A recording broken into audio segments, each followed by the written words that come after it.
பிரியமானவர்களே, இயேசு கிறிஸ்துவின் நாமத்தில் உங்களை நான் வாழ்த்துகிறேன்.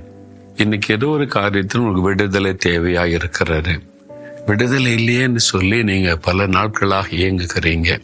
என்னால இந்த பாவத்தை விட முடியல, இந்த பழக்கம் மாற மாட்டேங்குது, என் வாழ்க்கையில இந்த பிரச்சனையிலிருந்து ஒரு விடுதலை இல்லாம இருக்குது. கடன் பிரச்சனை ஒரு பக்கம், வறுமை ஒரு பக்கம், தோல்வி, ஒரு விடுதலை இல்லாம அடிமைப்பட்ட ஒரு நிலைமையில இருக்கிறேன். அப்படிதான் வாழ்க்கை போகிறது என்பதாய் நினைக்கிறீங்களா? உங்களோட தான் இன்னைக்கு ஆண்டவர் பேசுகிறார்.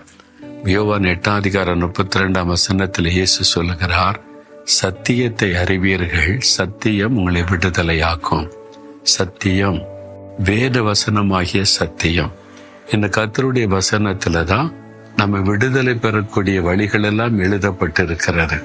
சத்தியத்தை அறிய அறிய அறிய ஒரு மனிதனுக்குள்ள பூரணமான விடுதலை உண்டாகும். அதனாலதான் நீங்க வேதத்தை வாசிங்க, அதை தியானிங்கன்னு சொல்லுவதற்கு காரணம். அப்ப இந்த வசனத்தை வாசித்து தியானிக்கும் போது நம்முடைய வாழ்க்கையில நிறைய காரியத்துல விடுதலை உண்டாவதை, ஒரு பெரிய மகிழ்ச்சி உண்டாவதை நீங்கள் பார்க்க முடியும். சுகமளிக்கிற சத்தியத்தை அறியும் போது வியாதிலிருந்து விடுதலை பெற்றுக் கொள்வீங்க.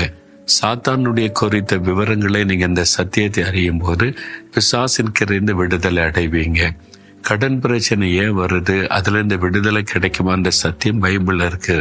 அதை வாசித்து அறிய அறிய கடன் பிரச்சனை விடுதலை அடைவீங்க. பயம் ஏன் வருகிறது, அதுல இருந்து எப்படி விடுதலை பெறுவது? இந்த சத்தியம் பைபிள்ல இருக்குது. அதை வாசிக்க வாசிக்க பயத்திலிருந்து விடுதலை அடைவீங்க. பிரச்சனை, சில போராட்டம், இதெல்லாம் ஏன் வருகிறது? சத்தியத்தை அறிய அறிய நீங்க விடுதலை அடைவீங்க. அதனாலதான் இதை வாசிக்கணும், தியானிக்கணும், அறியணும்னு சொல்ல காரணம். இந்த சத்தியத்தை அறிந்தீங்கன்னா விடுதலை. உங்களுக்கு என்ன பிரச்சனையோ அதை குறித்து என்ன சொல்லி இருக்கிற பைபிள்ல நீ வாசிக்க ஆரம்பிங்க. சத்தியத்தை அறிந்து கொள்ளுங்க, விடுதலை பெற்றுக் கொள்வீங்க. இன்றைக்கு விடுதலை அடைவீங்க. சொல்லுங்க, இயேசுவின் நாமத்தில் எனக்கு இந்த காரியத்துல விடுதலை உண்டாகட்டும்.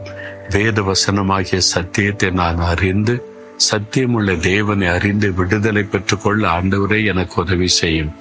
இயேசுவின் நாமத்தில் ஜெபிக்கிறேன் பிதாவே. ஆமேன், ஆமேன்.